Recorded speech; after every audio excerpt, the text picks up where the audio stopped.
The needle hit my arm before I even cleared the airlock. Not medicine, not a vaccine. It was the standard galactic compact chemical survey they ran on every new arrival at Vithara Station, pulling a sample of my biology to cross-reference against their database of known species. The automated scanner beeped once, paused for 3 full seconds, and then beeped again in a different tone. A tone I would later learn meant unclassified organism. I was 22 years old, standing in a corridor wide enough to park a cargo truck sideways, surrounded by beings whose shadows alone were bigger than me. And the station's own intake system did not know what to do with me. I thought that was funny. I still do. My name is Claire Novak. I was born in a small town in northern England where it rained more days than it did. Not where my father fixed engines for a living and my mother taught children how to read. I grew up rough and curious and never once afraid of a thing bigger than me, which meant I was never afraid of anything, because everything was bigger than me. I joined the Earth Defense Corps at 17. By 20, I was ranked top of my unit in hand-to-hand combat assessment. By 21, I had filed 6 formal applications to the Interstellar Combat Academy on Vithara Station. The first 5 were returned with a polite automated response, noting that the Academy admitted species of documented combat heritage only. The 6th application I sent with a 12-page supplemental file, detailing 3,000 years of human warfare, including subsections on psychological resilience, physiological adaptability under extreme conditions, and a personal note at the end that said, "Try me." They accepted me 6 weeks later. I was the first human ever admitted. I remember stepping fully onto the station and just stopping for a moment, taking it in. Vithara was enormous in a way that made numbers useless. It had been built and rebuilt over 400 years by a rotation of compact species, each adding sections according to their own architectural instincts, so the result was a structure that looked like something you would get if you gave 20 different civilizations a pile of metal and told them to build a fortress without ever talking to each other. Corridors that arched and curved and descended at angles that made no gravitational sense. Doorways cut for bodies 3 times my height, lighting that shifted across spectrums I could not fully perceive, in colors that my brain translated poorly. The smell alone was almost too much, a layered living scent of 100 different biologies sharing recycled air. And the cadets. I saw my first group of them within 2 minutes of stepping off the transport dock. Kalith warriors, 4 of them, moving in a loose cluster through the main corridor. They stood close to 8 feet tall, built from layered muscle wrapped in a natural exoskeleton that covered their shoulders and upper spine like armor that had grown there because it needed to. Their movements were precise and unhurried in the way that things move when they are never uncertain about their own strength. One of them glanced at me as they passed. It was not hostility in that look. It was the brief, untroubled curiosity you might give a strange insect on a windowsill. Then he looked away and kept walking. I watched them go. I noted the way their weight shifted when they moved. I noted the reach of their arms and the width of their stance. I filed it all away in the back of my head where I kept things I might need later. The intake officer who processed my arrival was a Vreth, smaller than the Kalith but no less striking, with 4 arms arranged symmetrically around a narrow torso and a face that expressed almost nothing, in any way I could read. She ran through the documentation with professional speed, pausing only once when my physical assessment readout generated a result she apparently had not seen before. She looked at the number on the screen, looked at me, looked back at the screen. "Your pain tolerance threshold," she said in the flat translated voice of her comm unit. "Tests at 3.8 times the compact standard baseline. Is that a problem?" I asked. She paused again. "No," she said. But she said it in a way that suggested she was not entirely sure. I was assigned to Barrack 7, Unit 3, a mixed cohort of 12 cadets drawn from 6 different species. When I arrived with my kit bag over one shoulder, the room went quiet in a way that felt deliberate. Not the silence of hostility, exactly. More the silence of a group of people recalibrating, updating their expectations in real time. I found my bunk, dropped my bag on it, and looked around. There was a Kalith named Oren, who held the unofficial record for the fastest knockout in training history.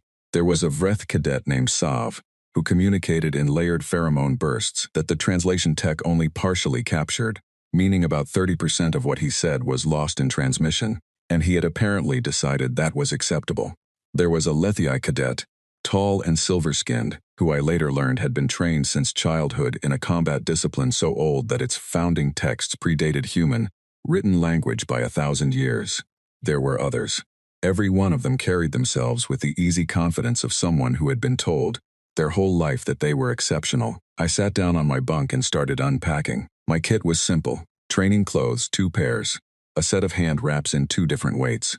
A repair kit for equipment. A photograph of my parents standing outside the workshop, where my father had worked for 30 years, squinting into the sun on a bright afternoon, with the comfortable ease of people who do not think to arrange their faces for photographs. A paper notebook, plain, the kind you can buy in any stationery shop, with a pen clipped to the cover. I set these things on the small shelf above the bunk in the order I would need them. Training clothes first. Notebook last, within reach. The bunk itself was designed for a being larger than me. The mattress was long, and the pillow was at the wrong angle, and the height of the shelf required me to stretch slightly to reach it. I noted these things the same way I noted everything else, as information about the environment I was in, not as complaints about it. You work with the room you are given. You always have. No one spoke to me that first evening. I did not mind. I had grown up in a household where silence was not a punishment, but just a mood, and I had learned early that the best response to being ignored was to become impossible to ignore in a way you chose, rather than a way others forced on you. I opened my training journal and I started writing down everything I had observed in my first 2 hours on the station. I filled 4 pages before lights down. I heard Oren say something in low Caliph to the cadet in the bunk beside him. The translation patch on my collar caught about half of it. The half it caught included the phrase soft outer tissue and a statistical reference to average human recovery time. There was quiet laughter. I kept writing. The betting pool, I found out 3 days later from a maintenance worker named Cal, who had taken a liking to me in the way that neutral parties sometimes do, had me lasting 3 weeks. Some of the more optimistic entries said 4. One anonymous entry said 2 days. The pool was substantial enough that it had its own administration system, which I thought said more about the station than it did about me. On day 4, I heard the name for the first time. I was in the main training observation gallery, watching a senior cohort run a live combat exercise, taking notes on movement patterns and recovery stances. 2 Caliph cadets were sitting 1 row ahead of me, discussing something in low voices. The translation patch worked well enough. They were talking about the end-of-term championship bracket, and specifically about whether anyone in the current senior cohort had even a theoretical chance against the Vreth fighter who had won it for the past 3 consecutive years. One of them said no, the other agreed. Then one of them said the name, Drethek of the Morn cluster. Just a name. But the way they said it made the air in the gallery feel slightly different afterward, like a pressure change. I looked up from my notebook. "Who is Drathek?" I asked. They both turned to look at me. There was a pause in which I could see them deciding whether the question deserved answer or whether they should simply turn back around. The one on the left, whom I had learned was named Kavith, seemed to decide that answering was more efficient than not. 11 years undefeated, he said. Informal challenge, open sparring, and cross-species exhibition. He currently holds the compact record for the shortest time to force submission in a ranked bout. He has broken opponents who were widely considered unbreakable. He is the closest thing this academy has ever produced to a complete fighter. I wrote the name in my notebook. I underlined it once. "Which ring does he train in?" I asked. Kavith looked at me for a moment with an expression that I could not fully translate but which felt something like pity mixed with discomfort. "You should focus on surviving your first month," he said, and turned back around. I underlined the name a second time. That night, lying in my bunk in the dark, I stared at the ceiling and thought about what I had gotten myself into. Not with fear, more with the deep, quiet pleasure of someone who has found exactly the kind of problem they have been looking for. Outside the barracks window, the starfield was constant and cold and enormous. I had come a very long way from the town where I grew up. I intended to make the distance count. The station made sounds at night that I had not expected. Not mechanical sounds, the hum of recyclers and the distant rhythm of the maintenance systems. Those I had anticipated, and they faded into background quickly enough. What I had not anticipated was the sound of the station settling for, if that is the right word for what a structure of this age and this size does as temperature differentials move through its older sections. It was a deep, intermittent sound, not alarming, but present. The sound of something very old continuing to exist. I lay in the dark and listened to it and thought about continuity. About how many generations of fighters had slept in rooms like this one, in different configurations of the same station, laying in the dark before the beginning of something. I was the first human to do it. That was real. But I was not the first young person to lie awake the night before their first full day, in a place that was larger and more complicated than anything they had trained for. feeling the mixture of excitement and clear-eyed awareness of difficulty that is the honest response to the beginning of a real challenge. That thought settled something in me that I had not known was unsettled. I was not doing something unprecedented in spirit. I was doing something unprecedented in location. The spirit of it had been done before, by every person who had chosen a hard thing and then lain awake the night before starting it, knowing exactly what they were choosing. I closed my eyes.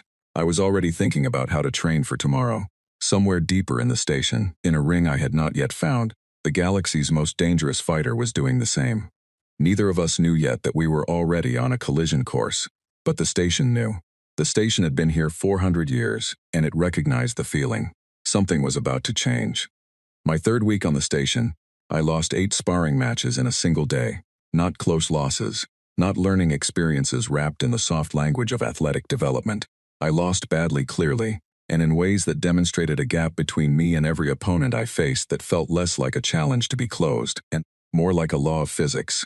Oren put me on the floor in 11 seconds during our first official training bout. I got up. He looked at me the way you look at something you have already stopped worrying about, and that look told me more about the size of the gap than the 11 seconds had.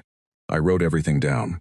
I wrote the time of each bout, the technique that ended it, the body position I was in when I lost control of the exchange, the precise moment things went wrong. My notebook filled up fast. I started a second one. The other cadets stopped watching my matches by the end of week 2. There was nothing to observe. From their perspective, a human losing was not instructive. It was expected. I heard one of the Lethi cadets tell a junior instructor that sparring against me was pointless, because my technique had no transferable elements, meaning whatever I was doing could not teach them anything about how to fight other species, because no other species fought the way I did. The junior instructor agreed. I took that as useful data, though not in the way they intended. The thing about losing that much is that it forces you into a kind of clarity that winning never gives you. When you win, you learn what worked. When you lose, you learn what exists.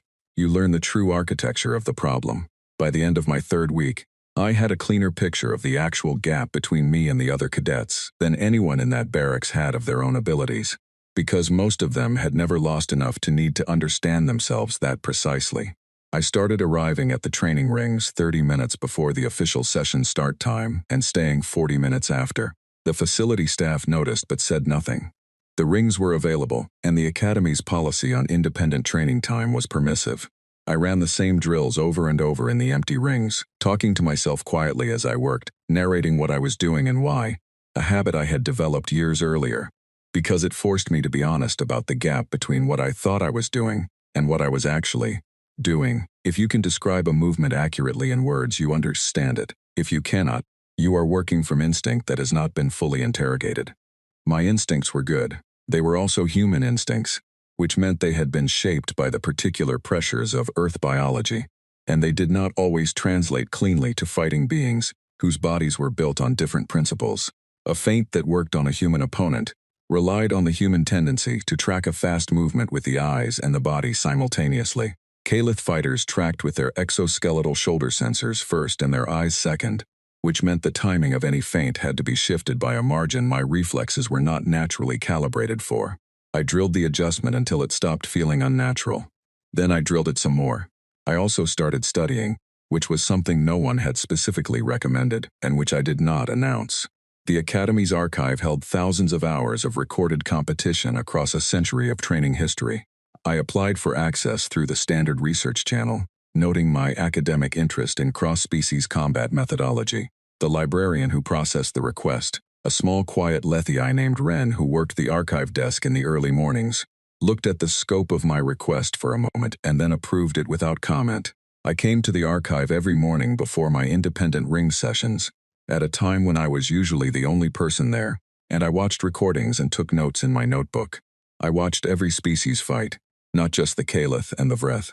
I watched the smaller species, the faster ones, the ones whose combat tradition was built on terrain advantage or group tactics rather than individual physical dominance.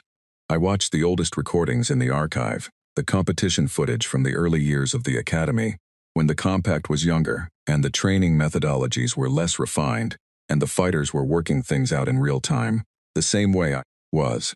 I found it reassuring, those early recordings. Every polished system in that facility had once been someone's rough experiment. Every refined technique had once been a first attempt.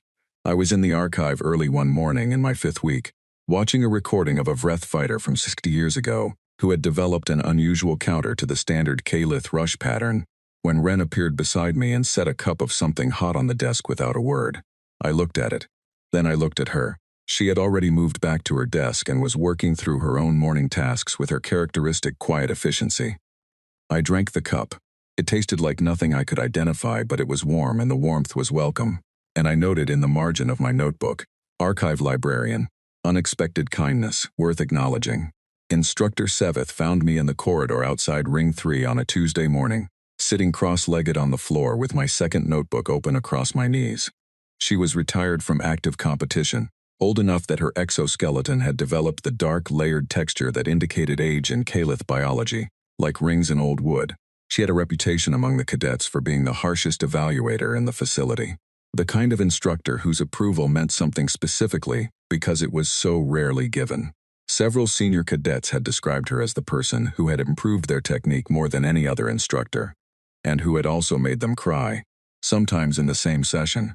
She stopped in front of me and looked down at the notebook. "You chart your losses," she said. It was not a question. "Everyone," I said. She was quiet for a moment. "No other cadet in this facility keeps written records of their defeats. No other cadet loses this often," I said. Something moved in her expression. Not a smile exactly, but something adjacent to it. Something brief and almost involuntary that she closed off quickly. She tilted her head in the way that indicated, in K-Lith body language, "A reassessment in progress. Stand up," she said. I stood up. She studied me the way a builder studies a structure. Not with judgment, but with professional calculation, measuring stress points and load distribution. She walked slowly around me once. I let her. I stood with my hands at my sides and breathed steadily and waited. "What do humans do?" she said, "that no other species in this compact does?" I opened my mouth to answer and then closed it again. Because the first 3 answers that came to me were obvious answers. The kind of answers you give to a question you have not actually thought about. I did not think Seveth was asking for obvious answers.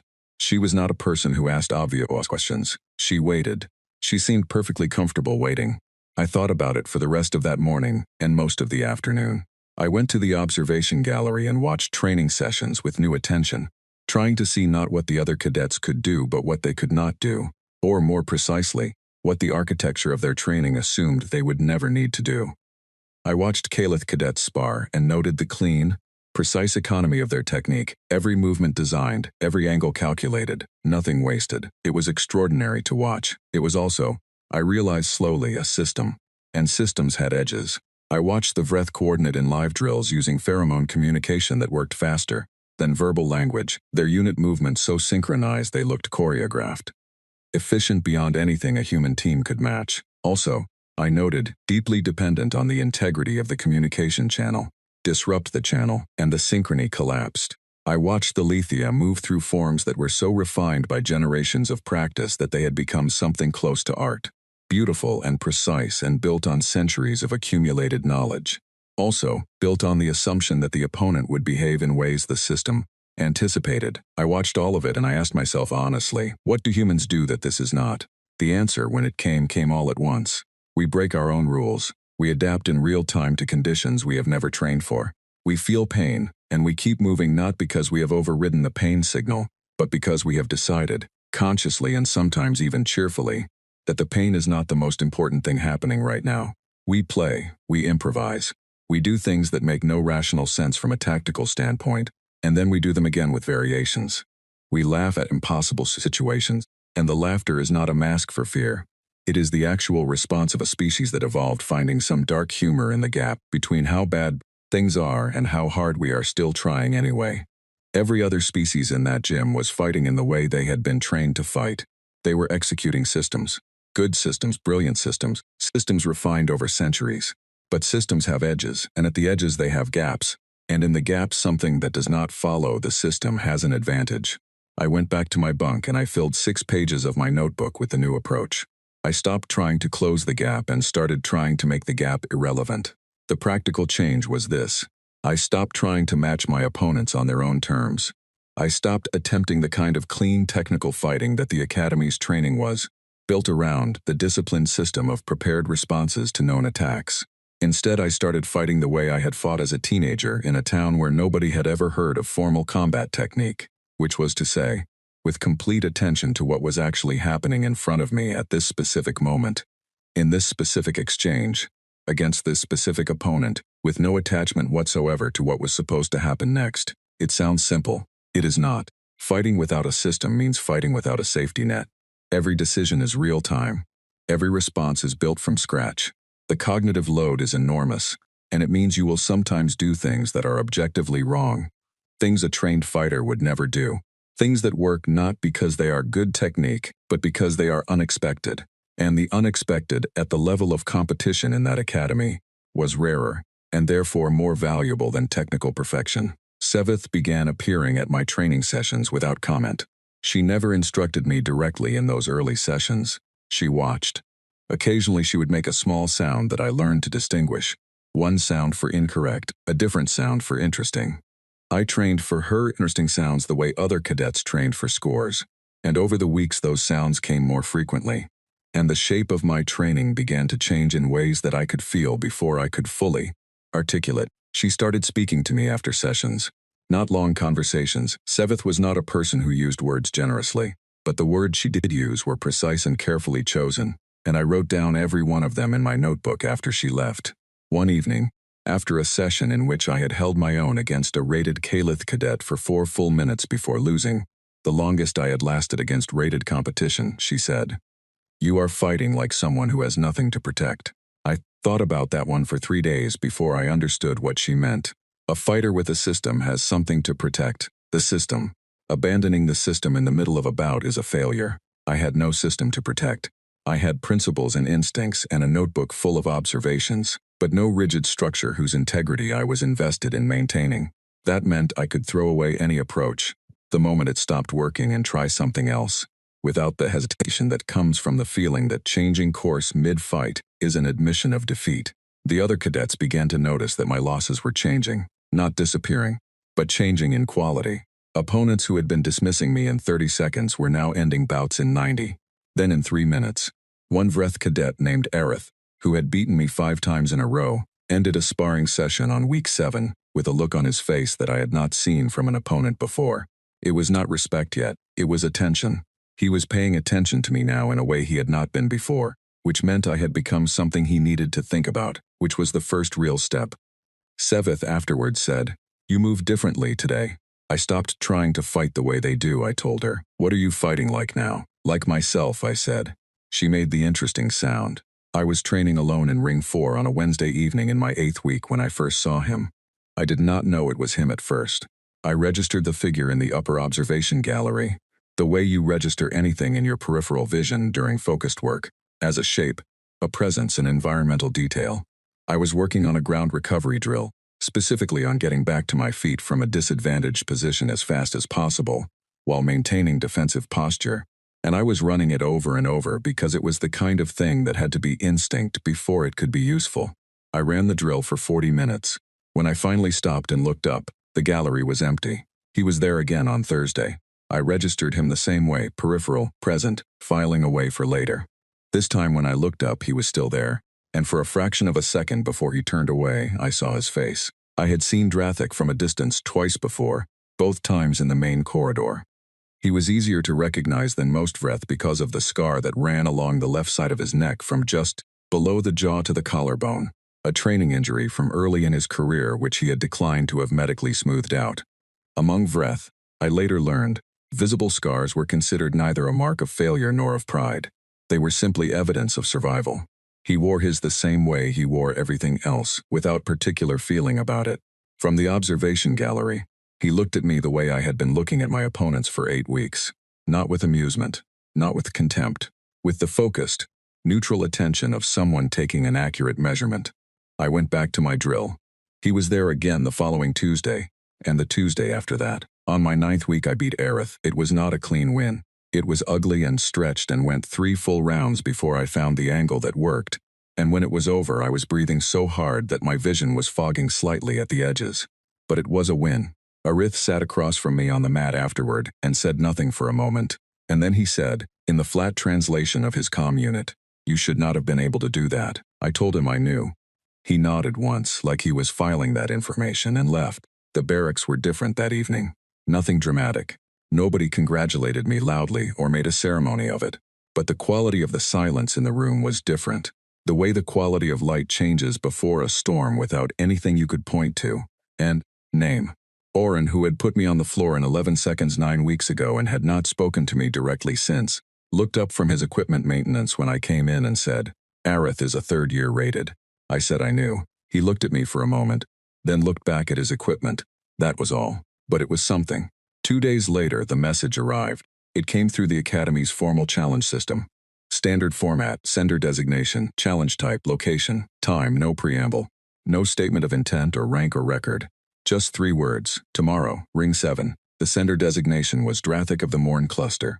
I sat with the message for a long time, not because I was afraid. I want to be precise about that. I sat with it because I was thinking, and thinking takes time if you do it properly. Ring 7 was not a training ring. Ring 7 was the primary combat floor, the arena at the center of the station that was used for official challenges, formal exhibitions, and end-of-term championships.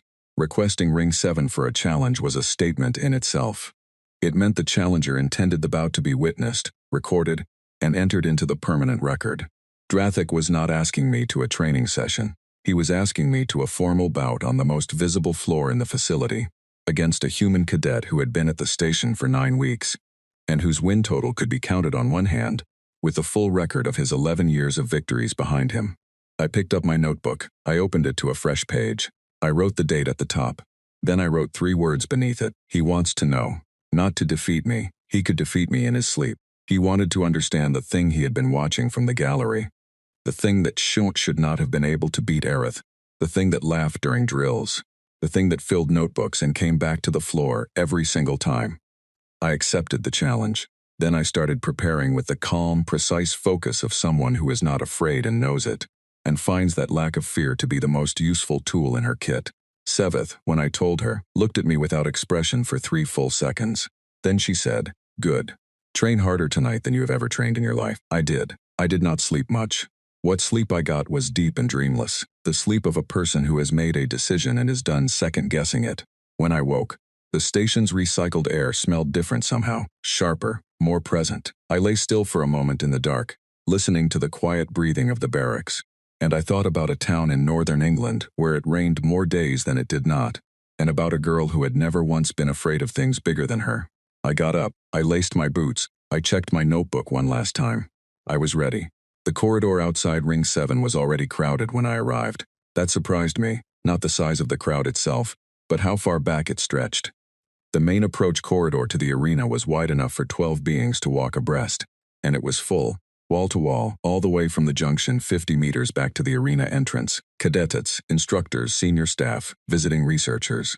Beings of a dozen species standing shoulder to shoulder in a space that was suddenly not large enough for the weight of the occasion. They parted to let me through, not quickly, not cheerfully, but they parted, and the movement of the crowd as I walked down that corridor was the strangest thing I had experienced since arriving on the station, because it was not the parting of people making way for someone they respected. It was the parting of people making way for something they did not know how to categorize. I was the variable that did not fit the model, and the crowd's body language said that clearly, and I walked through it with my chin level and my kit bag over but one shoulder, and my notebook in my back pocket. I had been inside Ring 7 once before, alone, in the middle of a quiet afternoon when no sessions were scheduled.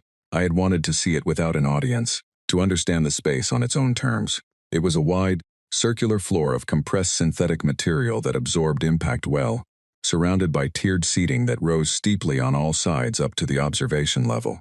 The floor was marked with a simple perimeter ring and a center point. Nothing else, no zones, no divisions. The simplicity was deliberate. This ring was not designed for points. It was designed for resolution. I had stood at the center of it that afternoon and looked up at the empty of seats and thought about every person who had stood in exactly this position before me, knowing that each one had a story and each story had an outcome, and that the outcomes, collectively, had built the record that made this floor significant. History is made in specific places, and the specific places carry the weight of it afterward. I had felt the weight of Ring 7 when it was empty. Standing in it now with the crowd filling the tiers above me, the weight was different, not heavier, more present, more alive. I walked out onto the floor alone. I set my bag down at the edge of the perimeter, checked my hand wraps, rolled my shoulders once, and looked around at the crowd filing into the seats above. Thousands of eyes. Thousands of faces representing physiologies I could not fully read, expressing things in the specific registers of their own species that my human pattern recognition could only partially decode. But I did not need to fully decode it to understand the general shape of what I was seeing. I was the newcomer, the short-lived species, the organism the intake scanner had not recognized, the cadet who had been at this station for 9 weeks, and whose arrival had generated a betting pool. I was the thing that was not supposed to be here, standing at the center of the most significant ring in the facility, waiting for the being who had never lost in this room. I noticed Siveth in the upper gallery. She was standing rather than sitting, which was unusual for her, her arms crossed in the way they were when she was paying full attention. She did not acknowledge me. She was watching the floor with the focused stillness of someone who has been in the room for events of consequence before, and knows how to be present without imposing. Cal, the maintenance worker who had told me about the betting pool in my first week, was in the front row of the lower tier. I recognized him by his uniform and his build. He was sitting with his hands on his knees and he was watching me with an expression that was very uncomplicated for the circumstances. It was hope, the uncomplicated direct hope of someone who does not have a stake in the outcome except in the way every person has a stake when they want a particular thing to happen. I gave him a brief nod. He straightened slightly in his seat. I felt alive in a way that is difficult to explain without sounding like I am making too much of a moment. There is a particular quality to the feeling of being exactly where you chose to be, doing exactly what you decided to do, with full knowledge of the risk and no wish to be anywhere else. It is not comfortable. It is better than comfortable. It is the feeling of being completely present.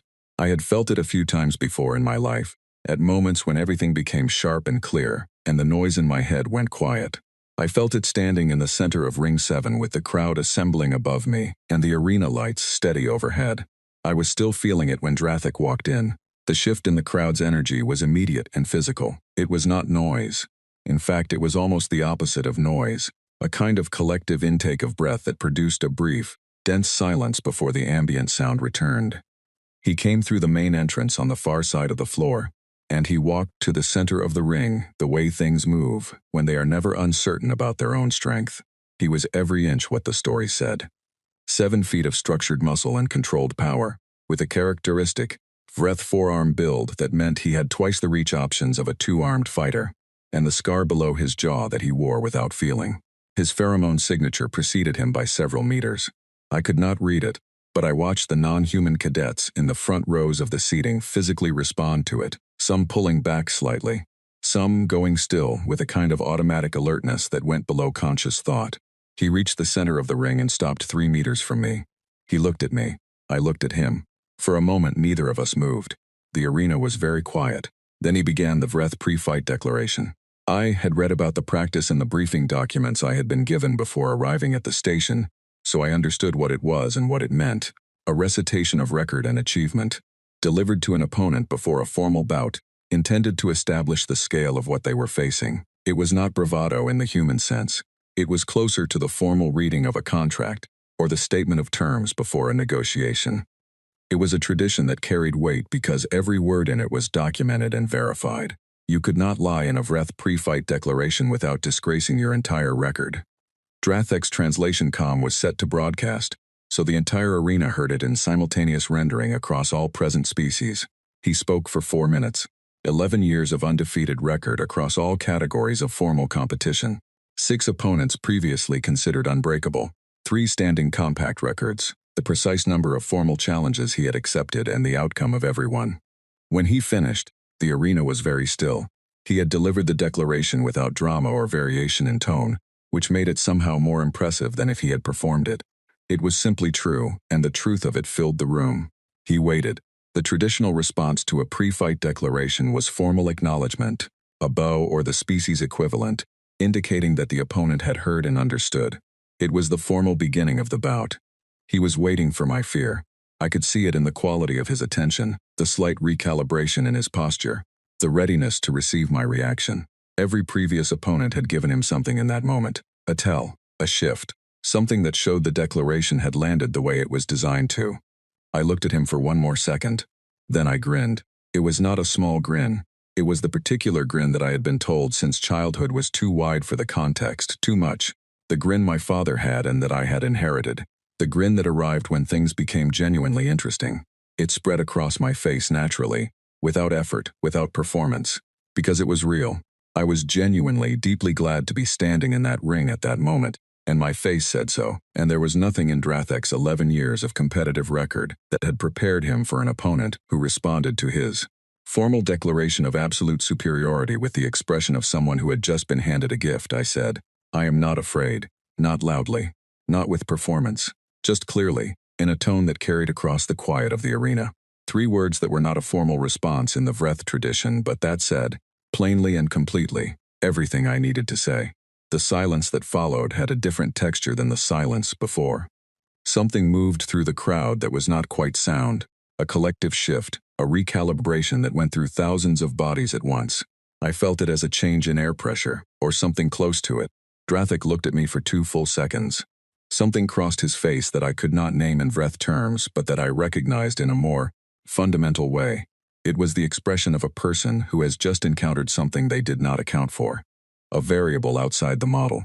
He was a being of extraordinary precision, and precision requires accurate models, and in this moment his model had a gap in it, and he was looking directly at the gap. Then the bout began. He was faster than I had modeled. I want to be clear about that. I had studied every recording of his bouts that the Thisgen's archive held. I had worked with Siveth to build a movement profile. I had run response drills designed specifically around his technique.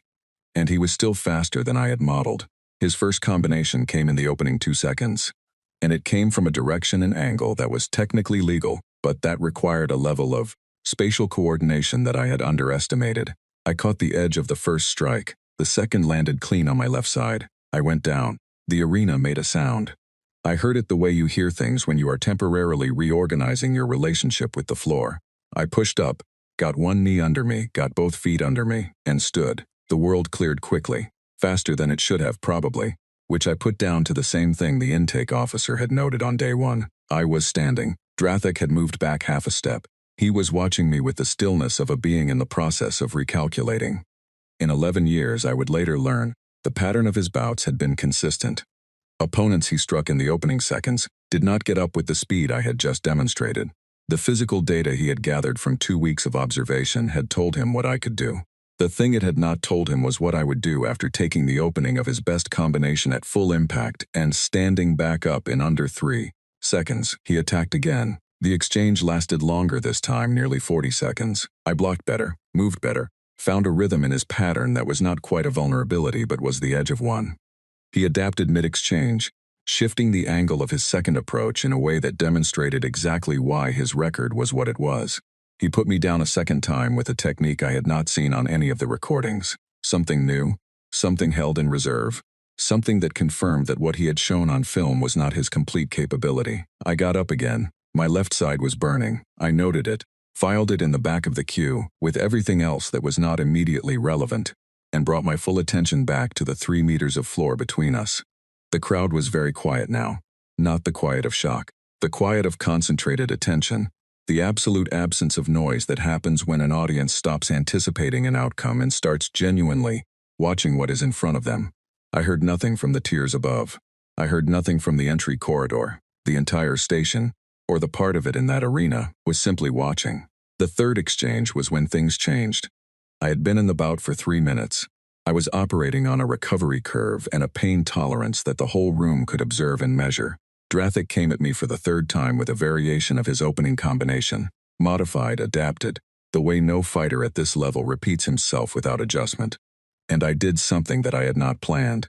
I had not decided to do it in training, had not run it as a drill, had not included it in any of the preparation sessions with Siveth. It arrived in that 3rd minute the way the best things arrive, from the place where instinct and information have been cooking long enough to produce something entirely new. I laughed, not from pain, I want to be precise about that. Not a nervous sound, not a sound of bravado or performance, not a sound designed to communicate anything to the crowd. It was genuine, in that 3rd minute, with my left side burning, and my opponent coming at me for the 3rd time, with a modified combination built from the most refined Vreth combat. Tradition in the known galaxy, I felt the particular joy that comes from being in a fight that is actually a good fight. A fight that asks everything of you. A fight that is testing you in exactly the way you needed to be tested. And my body expressed it the only way it knew how. Drathek stopped. Not fully. Not long enough to call it a pause in any formal sense. But for a fraction of a second that was long enough to matter. The fluid continuous motion of a fighter, executing a designed sequence, was interrupted by something his system had no category for. He had fought beings who shouted, who went silent, who drove themselves forward in desperation. He had never fought a being who laughed. In the middle of his combination, in the third minute of a bout against an opponent who had been put on the floor twice, with what looked, and was, like genuine happiness. His rhythm broke. I moved. What I did in the next 40 seconds was not technical in any way a coach would diagram on a board. It was built from fragments. A ground recovery movement I had drilled 800 times, an angle of entry that I had watched Siveth demonstrate once, and absorbed without fully knowing I had absorbed it, and something else that was entirely mine. A fluid transition between positions that made no formal sense within any combat system I had studied, but that worked because Drathek was in the one moment in 11 years when his certainty had a crack in it, and I fit myself into that crack with everything I had. He went down. The formal submission marker required sustained control in a defined position, held for a count of 5. 4 times in those 5 seconds he shifted, adjusted, searched for the exit, searching the same way I had been searching for solutions since day one, with the systematic intelligence of a complete fighter trying to solve a new problem. I held the position. I held it because I had been training my grip strength for 9 weeks, in a station full of beings who had never thought to train theirs. Because grip strength was considered a secondary attribute by most compact fighters who relied on speed and precision rather than sustained force. I held it because the same hands that had documented every loss in 2 full notebooks were not going to let go now. At the count of 5, the bout lights shifted to amber. Submission confirmed. The arena did not immediately make the sound I expected. I had expected noise. I expected the burst of collective release that follows a significant result. What I got instead was the recalibrating silence. The silence I would come to understand as the sound of a room full of minds running new data against old models and finding the models needed significant revision. Thousands of beings sitting with the visual evidence of something outside their predictive framework. Something that should not have been possible by any measurement they knew how to take. I released the hold. I moved back. I stood. Drathek was still for a moment. Then he rose with the careful precision of someone taking stock of themselves. He stood across from me, and he looked at me, and the look was different from every look he had given me before. It was the look of a being who has encountered a genuinely new variable and is in the process of deciding how to relate to it.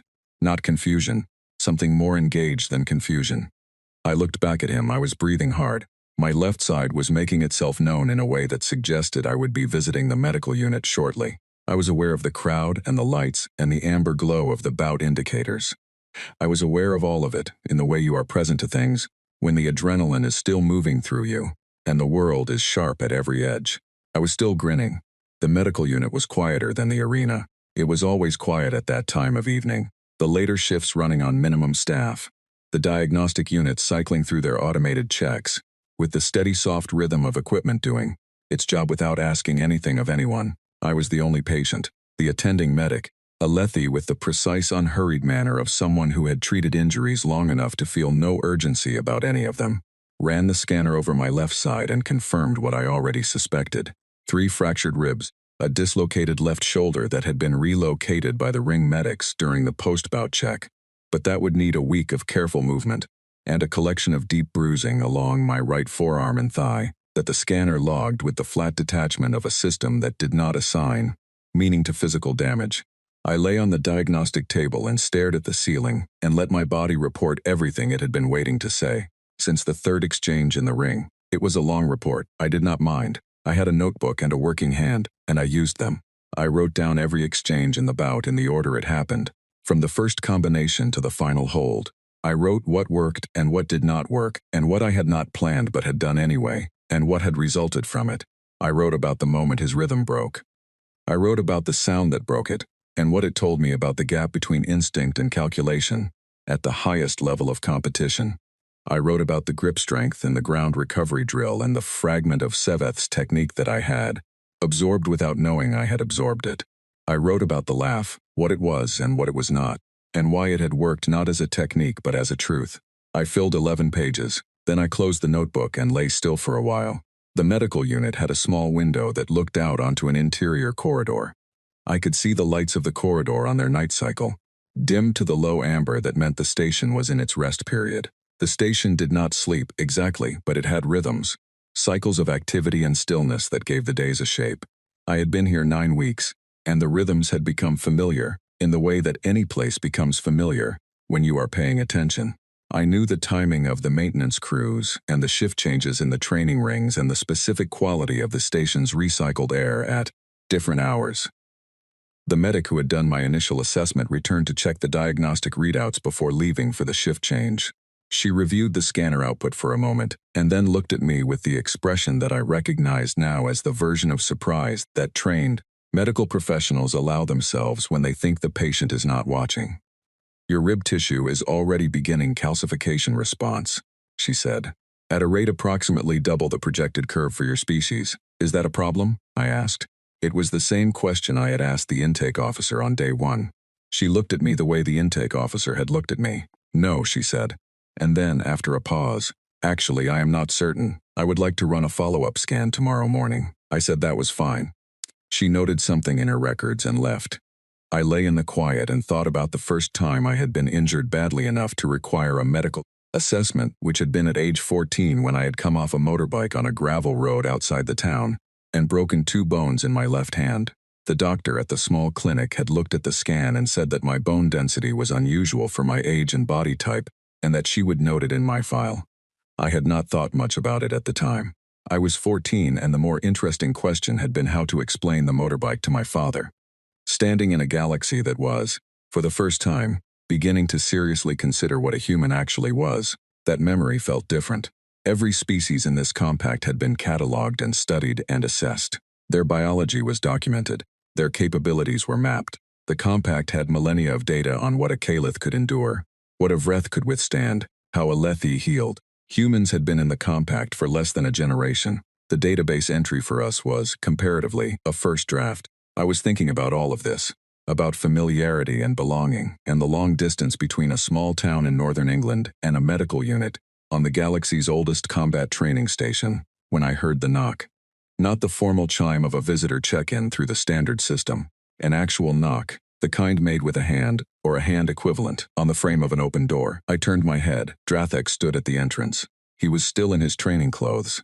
He had not had anything medically attended to, which I noted. Either he had not sustained damage significant enough to require it, or he had decided this visit was more important. Either was plausible.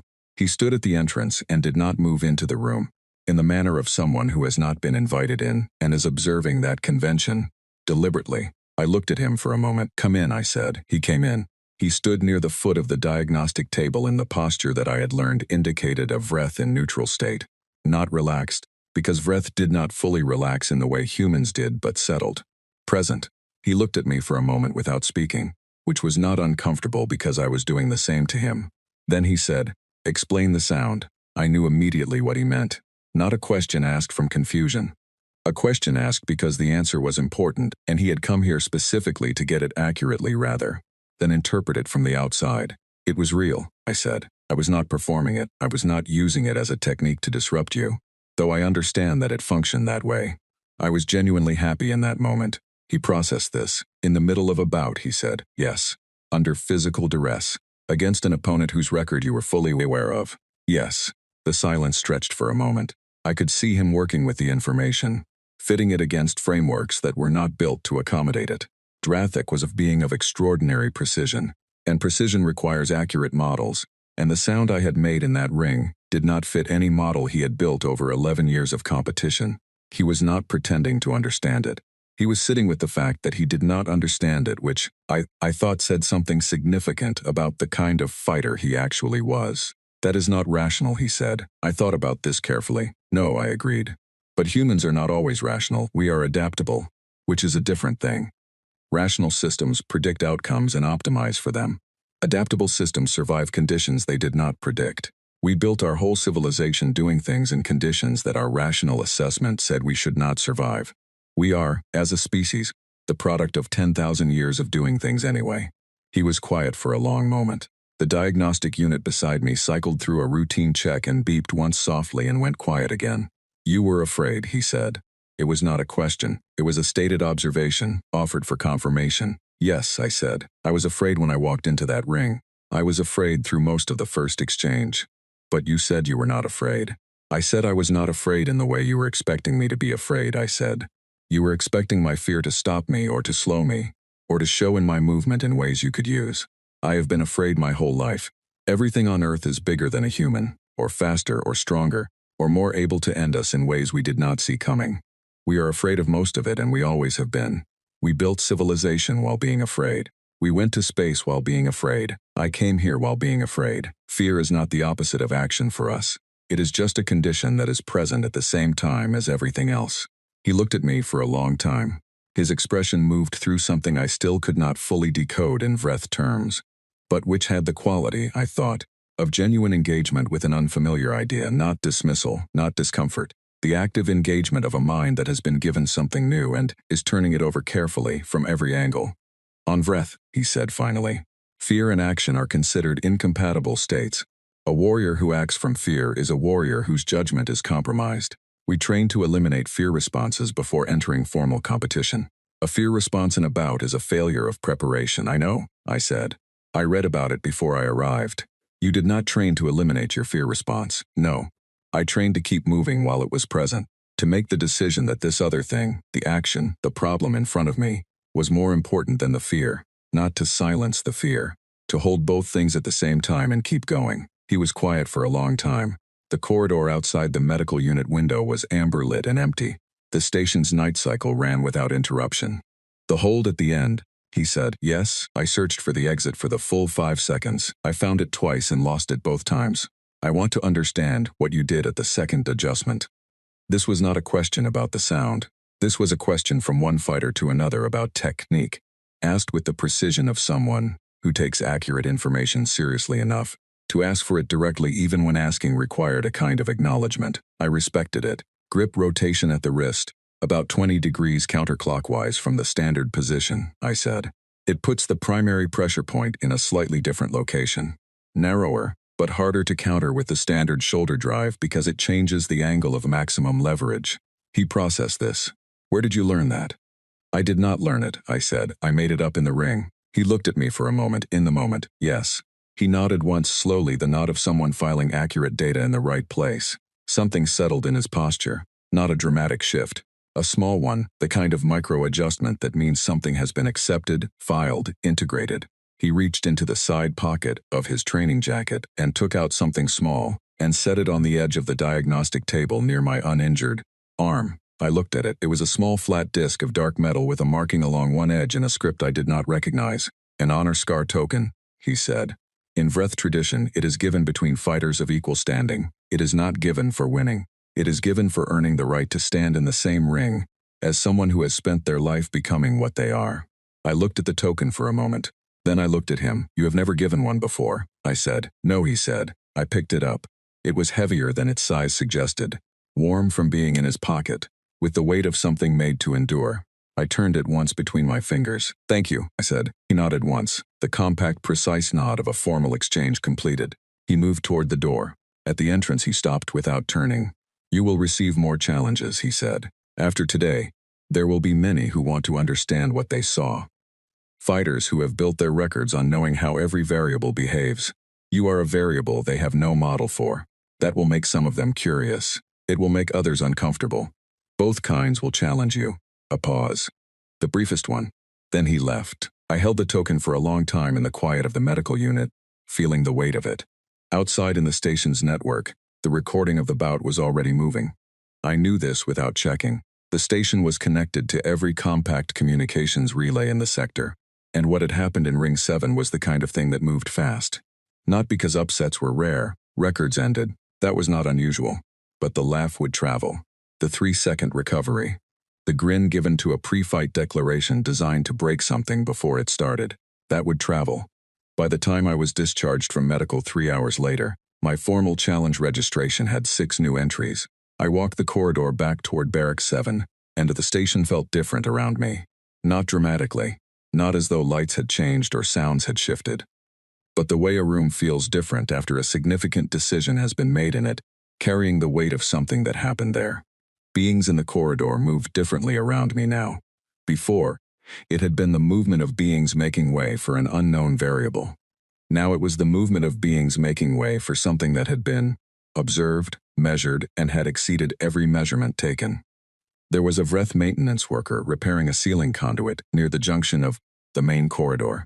She paused her work when I passed and looked down at me from the elevated platform with an expression I could not fully decode, across species but which my human pattern recognition filed as something in the direction of reassessment.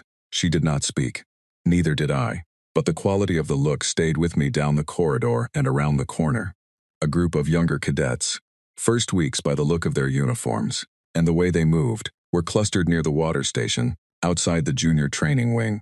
They went quiet when they saw me coming. Not in the way the room had gone quiet on my first evening in Barracks 7, the silence of people deciding not to invest attention in something unlikely to pay off. This silence had a different texture. It was the silence of people who had seen the recording and were now seeing the person from the recording, and were trying to reconcile the two. I was not going to stop and give them speech. That was not what the moment needed, and it was not who I was.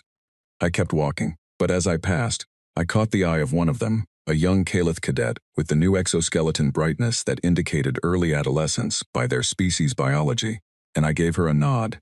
The direct, level nod that my father had taught me for situations where words were not the right tool, but acknowledgement was. She blinked, then she nodded back. I kept walking. Kavith, who had told me on day 4 to focus on surviving my first month, passed me near the barracks junction. He slowed. He held my gaze for a moment in the way that means something even across the gap of species. The nod that is not quite a nod but carries the same weight. Then he kept walking. I put my hand in my jacket pocket and felt the disc there, solid and warm. The station's air recyclers hummed at the frequency I had come to recognize as the late cycle shift. The corridor lights were on their evening setting, gold-tinted and long-shadowed. Somewhere in the older sections of the station, in the rings where the next generation of the galaxy's fighters were working through their evening drills, the steady sound of training continued without interruption. I kept walking. I had work to do in the morning. I had 6 challenges in the queue and a shoulder that needed a week of careful movement and a notebook that was nearly full. I needed to start a third one. I thought, as I walked, about a conversation I had with my mother before I left Earth for the last time. She had not tried to talk me out of it. She was not that kind of person. She had sat across from me at the kitchen table with her hands around a cup of tea, and she had looked at me for a long time.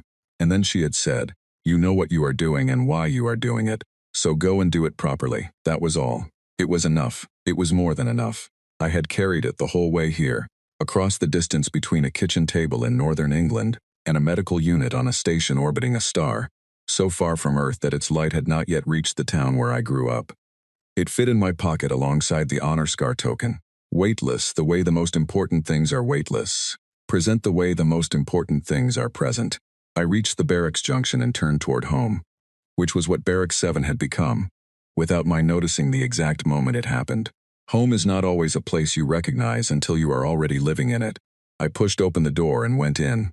I stood in the council chamber and understood for the first time what it felt like to be genuinely examined by the oldest, most experienced military minds in the known galaxy. Not assessed the way the academy instructors assessed cadets, with the professional distance of people evaluating a recruit. Examined the way you examine something you have just discovered and are still deciding whether to classify as a discovery or a complication. There were 11 of them around the table. The Galactic Compact Security Council convened in a chamber near the top of Vathara Station's oldest section, where the architecture was the original construction, all right angles and heavy alloy, and nothing added for comfort or aesthetics. The ceiling was high, and the light was flat, and the table was a long oval of dark material that absorbed rather than reflected. I was standing. No one had offered me a chair, and I had not asked for one. The summons had come 2 days after the bout. Priority urgent classification. My academy liaison had handed me the notification, with an expression that suggested she was genuinely uncertain how to contextualize it. The council member who opened the session was a Kalith elder named Counselor Thresh. She had the particular quality of authority that comes not from rank alone, but from decades of decisions that turned out to be right, a quality that came across clearly even across the gap of species, she said. Cadet Novak, you have been at this facility for 9 weeks. In that time you have recorded a formal victory against a rated cadet and a formal challenge victory against the facility's standing champion. The recording of the second bout has been accessed by 47 military research institutions, 12 diplomatic offices, and 3 heads of state within the compact in the 2 days since the event. We would like to understand what we are looking at. I stood with my hands at my sides and thought about the best way to answer that. You are looking at a human, I said. Thresh looked at me steadily. That is not a sufficient answer. It is the only accurate one, I said. What you are trying to determine is whether what happened in Ring 7 is a property of me specifically or a property of humans in general. The answer is both. I trained for 9 weeks with a focus on human adaptive capacity. But the raw material I was working with, the pain tolerance, the real-time improvisation, the ability to function alongside fear rather than requiring its absence, those are not personal attributes. They are species attributes. Every human you will ever encounter carries them. The council member on Thresh's left, a Vreth elder whose designation I had been given in my briefing notes as Counselor Marev, leaned forward slightly. The question before this council, he said, is not a celebratory one. 47 military research institutions accessed that recording, 12 diplomatic offices. What they were assessing, Cadet Novak, was whether humanity represents a strategic risk to the current balance within the compact. I had been expecting this. I had thought about it during the 2 days between the summons and this meeting, lying awake in the medical unit and then in the barracks, turning it over carefully from every angle I could construct. No, I said. Explain your confidence, Marev said. Humans are not a threat to the species of the compact, I said. We are a threat to the idea that the outcome of a contest is determined before it begins. We are a threat to the assumption that superior size, speed, and historical record make a result inevitable. We are a threat to anyone who enters a situation against a human having already decided that the situation is resolved. I paused to let that land before continuing, but that is not a threat to the compact. It is an argument for having us inside it. A compact that includes humanity is a compact that has on its side the one quality no model or combat system can fully replicate: the willingness to keep going past the point where continued effort appears rational. One of the other council members, a Lethia elder whose name I had been given as Counselor Veth, spoke for the first time. His voice came through the translation system with the particular smoothness that indicated a very precise speaker. You describe an asset, he said. Others in this chamber would describe what they saw in that recording as an unpredictable element. Unpredictable elements can be as damaging to allies as to opponents. True, I said. Any capability strong enough to disrupt an opponent's model will also create uncertainty in an ally's model. That is not an argument against the capability. That is an argument for investing the time to understand it. I looked at the table, at the 11 faces around it, which is, I think, precisely why you called me here. Thresh's expression shifted by a fraction, not quite a smile, something in the direction of acknowledgement. A council member I had not yet heard from, seated at the far end of the table, a being whose species I could not immediately identify, whose biology suggested something between Kalith and Vreth in structure, but with the dark, banded coloring of neither, spoke in a voice that came through the translation system with a slight delay, as though the system was working harder than usual. We have reviewed the footage from the training observation gallery as well, the period prior to the formal challenge, your sessions over the preceding 2 weeks. I waited. You were aware of being watched. The council member said. Yes, I said. You continued your drills without modification. Yes. Why? I thought about this for a moment. Because modification would have been performance, I said. And performance is not information. Whatever Drathik was gathering from watching me, I wanted it to be accurate. I was not trying to deceive him. I was trying to give him a true picture and let him make a true decision about what he was looking at, the same way I would want a true picture if I were the one watching. The room was quiet for a moment. The council member at the far end looked at me for a long time. Then he looked down at his records. He said nothing more. Thresh said, "We will review the full record of your time at the academy. There are also representatives from the Compact's Joint Strategic Division who will wish to speak with you in coming weeks. You are dismissed, Cadet Novak." I inclined my head in the formal acknowledgement I had learned for Kalith elders. I turned and walked to the chamber exit. At the door I paused, not because I had planned to, but because something occurred to me that seemed worth saying. "Counselor Thresh," I said. She looked at me. "The betting pool on the station gave me 3 weeks," I said. "I have been here 9. The Compact may want to update its models accordingly. I did not wait for her response. I walked back through the old corridor with its heavy alloy walls, and I breathed the recycled air of the station, and I thought about how different that air felt from the air of the town where I grew up. Not worse, not better, just larger. The weeks after the council meeting moved differently from the weeks before it. Not slower, not faster, with more weight. Every training session had more people in the observation gallery than it had before the bout. Not students observing casually. Fighters, actual fighters. People who competed and trained at a serious level, watching not from curiosity or dismissal but from the specific attention of someone who wants to understand a technique they have never seen before and cannot quite categorize. I noticed it and said nothing about it and trained as I always had, which was as hard and as honestly as I could manage. The 6 challenge requests were processed through the formal system over the following month. I accepted all of them. 3 I won, 2 I lost. 1 was declared a draw by the ring arbiter when the time limit expired with neither fighter having achieved submission. Every bout was recorded and every recording traveled through the compact networks, and each one added something to the picture that had begun with the laugh in the 3rd minute of a fight that everyone in that arena had expected to be over in 30 seconds. The losses were not failures. That is not how I experienced them, and it is not how I recorded them. Each loss was a dataset, a map of a gap between where I was and where I needed to be. I had 2 full notebooks of exactly those maps, and I knew how to use them. I wrote down the losses the same way I wrote down the wins, in the same neutral, careful detail, noting what worked and what did not, and what the opponent had done that I had not fully accounted for. I would not make the same mistakes twice. I would make new mistakes which were more useful. Seveth continued our sessions every morning. She began adding things to the training that she had not introduced before, techniques and approaches she had apparently been holding in reserve for a student who was ready for them, and the fact that she was offering them to me now said more than her words alone ever quite managed. She was not generous with words.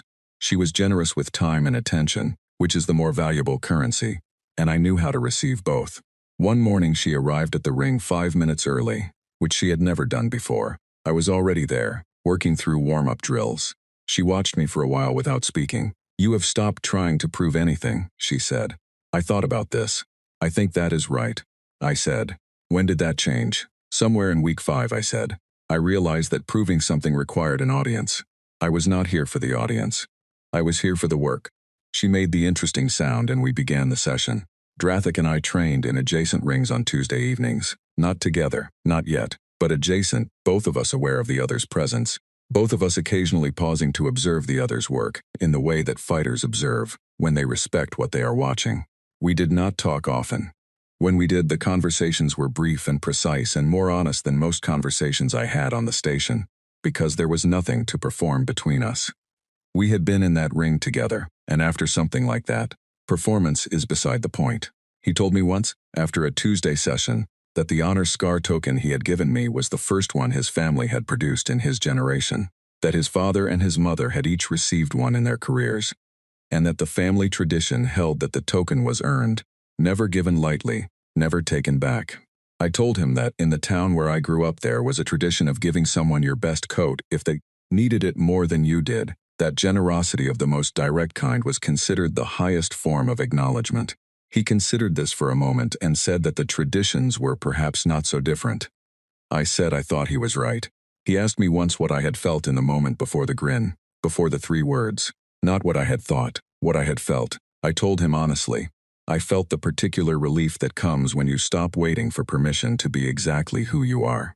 That standing in that ring with his declaration still in the air, I had understood in a very direct way that no one was going to give me permission to be here, and that was fine because I had not come here waiting for permission. I had come here because I chose to, and the grin was what choosing looks like on my face. He was quiet for a long time after that. Then he said, "I do not think I have ever made a choice of that kind." "What kind have you made?" I asked. "Decisions," he said. "Calculated from available information, optimized for outcomes, but a choice in the way you describe, where the deciding factor is simply that you wanted to and you could. I do not think I have done that." "You gave me the token," I said. He paused. "Yes," he said. And then after a moment, "Yes, I did." We both went back to our respective rings, but the conversation stayed with me, and I thought about it later that night in the barracks, lying awake in the dark with the starfield outside the window, and the station's night cycle hum around me, thinking about the gap between decisions and choices and what it means to be a species that made its reputation on the ladder. I went back to Ring 7 in the evening, after the day's sessions had ended and the floor was empty. I had been given priority access as of the challenge outcome, which was standard protocol. The arena was quiet, the overhead lights on the low-maintenance setting, the tiered seating empty and dark. I walked out to the center of the floor. I stood on the center point. I turned a slow circle, looking up at the empty seats. I thought about the 11 people who had sat in that council chamber and tried to decide whether I was a variable or a threat or an asset. I thought about the token in my pocket. I thought about Seveth, who had said that morning, without preamble, "The council summons is a measurement. You measured well. Do not let it become the whole story." I thought about the 6 challenges in the queue that had now become a longer queue. I thought about the 3 wins and the 2 losses and the draw, and about what each one had taught me, and what each one had taught the beings on the other side of the bout, and what the aggregate of all of it was teaching the 47 research institutions, and the 12 diplomatic offices, and the 3 heads of state who were watching a human cadet navigate the oldest combat training station in the known galaxy one bout at a time. I sat down on the center point of Ring 7, cross-legged, and I took out my notebook, the 3rd one. I had filled the first 2 and was 60 pages into the 3rd. I turned to a fresh page. I sat for a moment with the pen in my hand, feeling the weight of the station around me, the weight of everything that had happened in 9 weeks, the weight of everything that was still coming. Then I wrote 3 words at the top of the page. Tomorrow, Ring 7. I looked at the words for a moment. Then I wrote one more line below them, something that had not been in Drathek's original message, something that was mine alone. I am the challenger now. I closed the notebook. I stayed in the quiet of the empty arena for a while longer, letting the silence settle around me the way silence does when a space has seen things and knows how to hold them. Outside, through the station's hull and the vacuum beyond it, the stars were old and cold and immense. Between them, in the communications channels of the Galactic Compact, 47 military research institutions, and 12 diplomatic offices and 3 heads of state were watching a recording of a human cadet laugh in the middle of the hardest fight of her life and win anyway. They were all asking the same question. What do humans do that no other species does? The answer was in 3 notebooks and 9 weeks of losses that became a win. The answer was in the weight of a metal disc in a jacket pocket. The answer was in the grin given to a pre-fight declaration designed to end something before it began. We are not the strongest species in this galaxy. We are not the fastest or the oldest or the most feared. We have no natural armor. We do not communicate faster than language. Our recorded history, measured against the compact, is barely a sentence.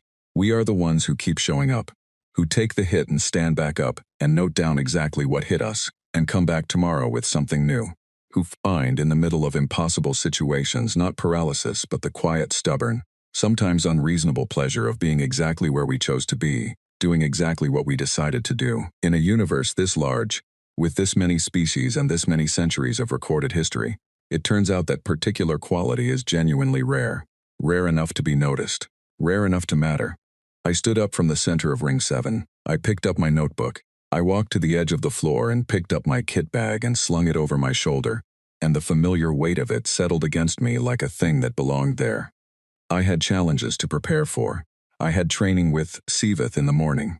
I had a shoulder that was almost fully recovered, and a left side that no longer reported in with complaints and a notebook that still had pages in it. I had a long way to go. I knew that clearly. 9 weeks against 11 years was a beginning, not an ending. One victory against a record that spanned a decade was not a career. It was a first sentence. The rest of the story was still being written, one bout, and one notebook page and one Tuesday in an adjacent ring at a time. But beginnings were exactly the thing I knew how to work with. I walked out of Ring 7 and into the corridor, and the station opened up ahead of me, the way it always did, vast and complicated and full of beings who were all, in their various ways, trying to become something worth being. I kept walking. There was work to do.